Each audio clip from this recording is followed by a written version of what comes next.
इस देश के महात्मा गांधी की बड़ी देन है कि देश की जनता हर 5 साल में अपने मत के द्वारा जिसको चाहे उसे चुने, जिसे चाहे उसे हटाए। इससे बड़ा और कोई अधिकार जनता के हाथ में नहीं हो सकता। ये जनता के हाथ में है।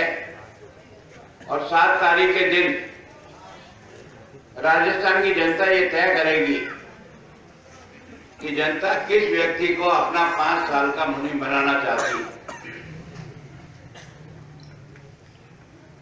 और जो जनता का खजाना है वो किस आदमी को दे ताकि वो विकास का काम करे। मोटे रूप में 2 ही पार्टियां अभी तक राजस्थान में है, कांग्रेस एक, बीजेपी। मैं सोचता हूं दोनों को ताकड़ी के तराजू में रखकर अगर देश की जनता ईमानदारी से ताकड़ी उठाए और आपको लगे कि भाई इसमें भला है या इसमें भला है, जो आप चाहो जो बना दो। इसके अतिरिक्त और कोई रास्ता नहीं।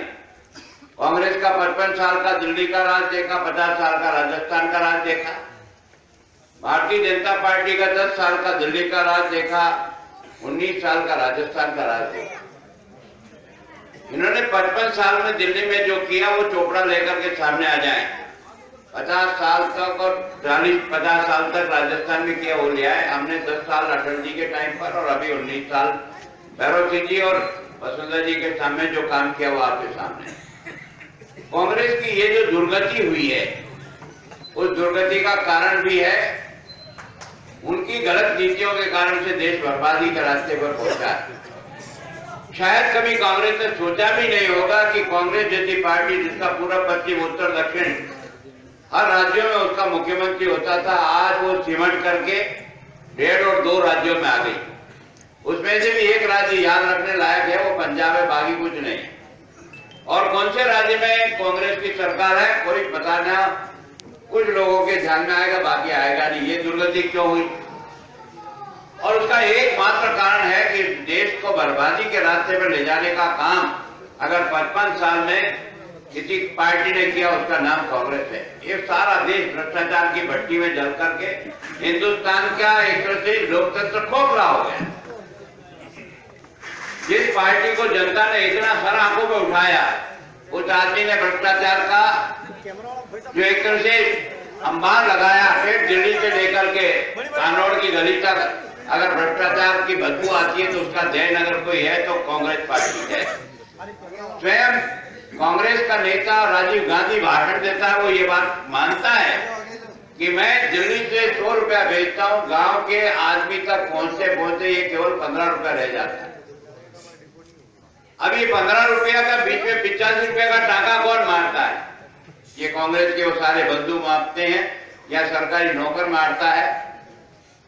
ये देश का पहला प्रधानमंत्री ने इस भ्रष्टाचार को समाप्त करने के लिए जनधन के खाते खुलवाए और जनधन के खाते खोलने के कारण से जितना सरकारी पैसा अब आता है गरीब के पास, चाहे वो नरेगा की मजदूरी आओ, चाहे वो छात्रवृत्ति आओ, चाहे आपका जापे का पैसा आना हो, चाहे प्रधानमंत्री आवास योजना हो, चाहे किसानों का कर्जा माफ हो, चाहे किसानों की फसल खराबी का पैसा हो, ये सारा पैसा कहा जाता है सीधा खाते में आता है। 100 रुपए में से 100 रुपया उस गरीब तक पहुंचता है। कट मारने वाला आदमी किसी ने बाहर निकाला और नरेंद्र मोदी ने निकाला।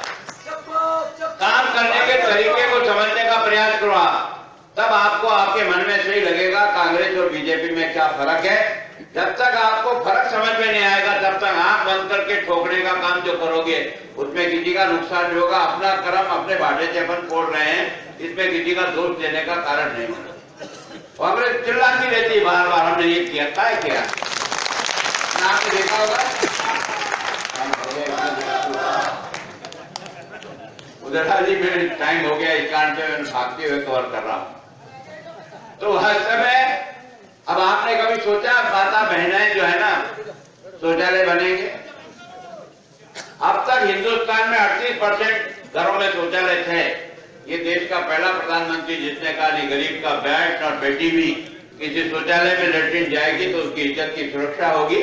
और इस कारण से सारा पैसा सरकारी खजाने से देकर 7 करोड़ शौचालय बनाए, 7 करोड़।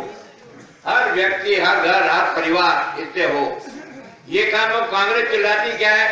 आपने देखा होगा कि राहुल गांधी जब भाषण देता है तो भाषण में पूछता है अच्छे दिन कब आएंगे, अच्छे दिन कब आएंगे।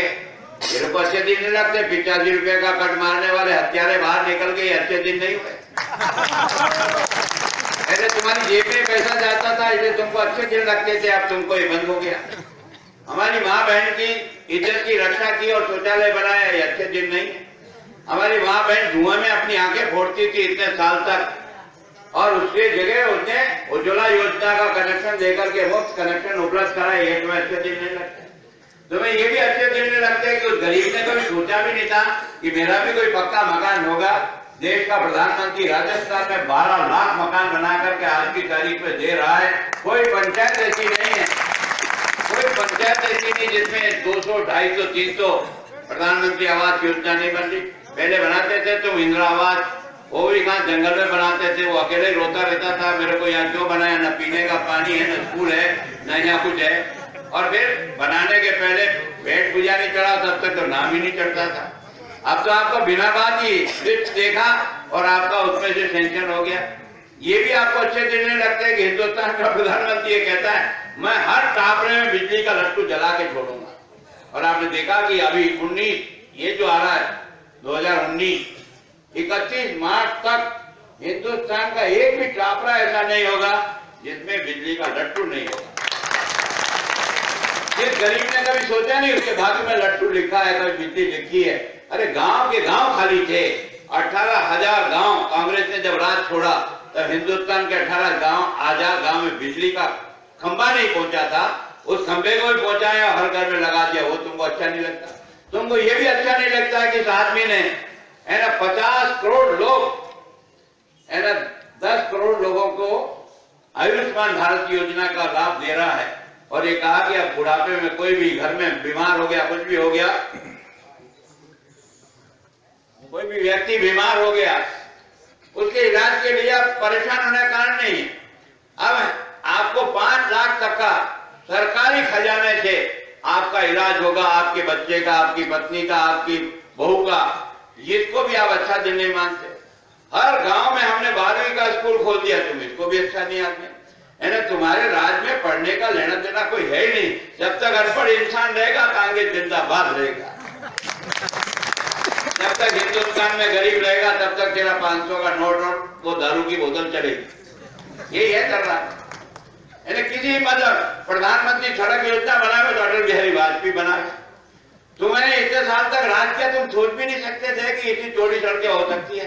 पूरा पश्चिम उत्तर दक्षिण आपको देखो बन्नाटे से सड़कें जा रही है, जिस प्रकार से ट्रैफिक चल रहा है वो तुम्हारे दिमाग में नहीं आया। हर गांव में आबादी के आधार पर सड़क जाना। तुमने तो हमेशा कांग्रेस को ये देखा वोट मिले तो सड़क बनाओ, बाकी मत बनाओ। वोट के आधार पर तो हैंडों का ठूठा गाड़ते थे। देश का प्रधानमंत्री अटल बिहारी वाजपेयी ने कहा मैं 500 तक की आबादी के जितने भी गांव हैं, और मोटरसाइकिल पे मैंने पार्टी के काम को करने का कोशिश की। ये काम करने की ताकत कौन देता था? देश। कोई नेता की चाकरी करने के लिए हमने ये प्रमाण नहीं किया 40 साल तक, या किसी पार्टी के लिए हमने किया देश को बनाने के लिए। और वास्तव में हम आज जिन तक जो साधना हमने की है वो देश के लिए की। कांग्रेस और हमारे में फर्क है, कांग्रेस रास्ता भटक गई, हम रास्ता नहीं भटके, हमने ठीक दिशा में चलना शुरू किया। इस कारण से हम लोग यहाँ तक आए। मैं सोचता हूँ कि आप सब लोगों को ज्यादा और कुछ आग्रह नहीं करता हूँ, समय हो गया, मैं नियम नहीं तोड़ना चाहता हूँ, लेकिन मैं एक प्रार्थना आपसे जरूर करता हूँ कि वास्तव में कांग्रेस राज न आज आवे न कल आवे, मर ही नहीं आवे। और जब राज नहीं आवे तो हम राज में आने वाले क्या आदमी अगर आप भेजोगे तो मैं आपके लिए जो कुछ विकास के काम बाकी रहे उसकी गारंटी गुलाब चंद कटारिया लेकर जा रहा आपको।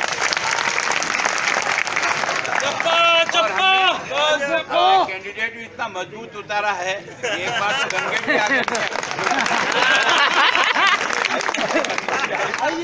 ये लगाना पे यहाँ कुछ हुआ है, अब तो थोड़ा सा पुश करिए। आपकी गाड़ी पार है, इतना कह सकता हूँ। आप सब इतनी बड़ी संख्या में बता रहे, केवल 1 और 2 दिन में कोई पार्टियां खड़ी नहीं होती। हमको बहुत वर्ष लग गए है ना। जब कभी हम जनसंघ का दीपक लेकर के यहाँ आते थे ना तो गांव में लोग हमको चिढ़ाते थे ATM में तेल नहीं, सरकार बनाना खेल नहीं।